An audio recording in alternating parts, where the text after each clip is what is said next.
Cool. What is up, YouTube?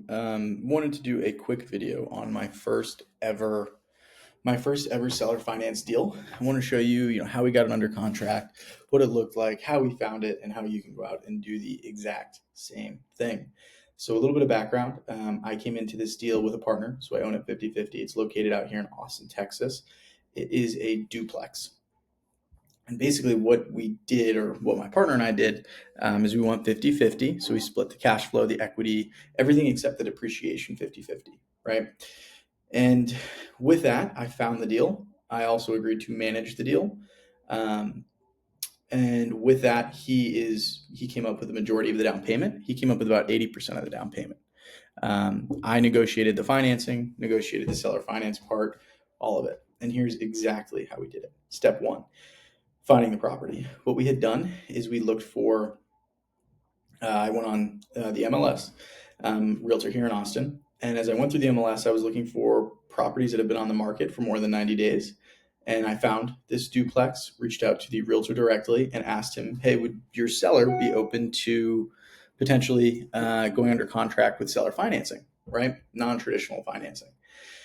And at first, he said no. I asked the realtor to go back and ask the seller again. The seller was more open to it about 2-3 weeks later, and we ended up starting the negotiation process. And basically what we did is we came in, initially offered it at asking price. But what we did is the way we actually sent in our offer or our letter of intent LOI, this is a very informal version of it. Obviously remove some key aspects of it, but so you get the idea. This is what we submitted. We gave him 2 different scenarios, right? And now keep in mind, with seller financing, there are 4 main things you can negotiate: the price, the interest rate, the amortization schedule, and the balloon payment. If you have any questions on what those are, my next video will walk you through what each of those are and what they do and why they're important, right? Keep in mind, as an investor, my main focus is to get my principal and interest payment as low as possible, right? Without overpaying for the asset. Those are the 2 things that I'm most focused on, right? So by giving the seller 2 scenarios, I'm basically able to give him an opportunity to think, obviously, which one he wants to do, but I knew what mattered to him most, right? And I knew that him getting a certain selling price mattered most to him, right? And the way that I was able to make my numbers work and get my 20-25% cash on cash return with long-term rents was to go ahead and negotiate an incredibly low interest rate or a long amortization schedule. So here are the 2 scenarios. Scenario 1 basically was a sale price of $400,000, true for both scenario 1 and 2.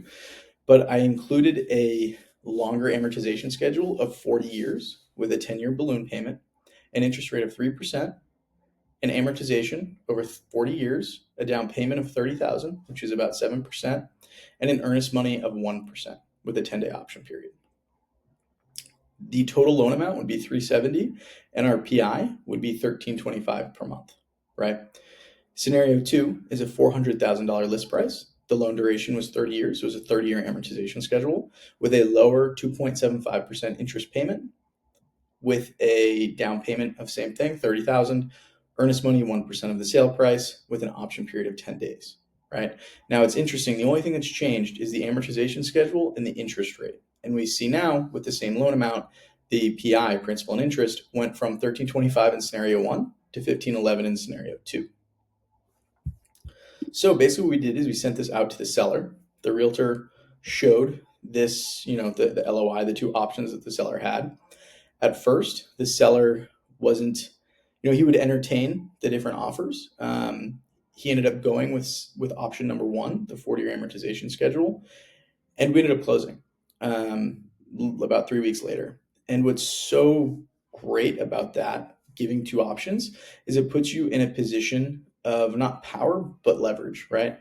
It's saying, hey, if you don't like option 1, I can give you option 2, but it has to stay within my framework, right? And really what I'm, as the investor, what I'm focused on is cash in the deal, which is a low down payment, the value to make sure I'm not overpaying for anything, and then keeping my principal and interest as low as humanly possible. That's it for today. If you have any questions, drop a comment, and looking forward to making more of these.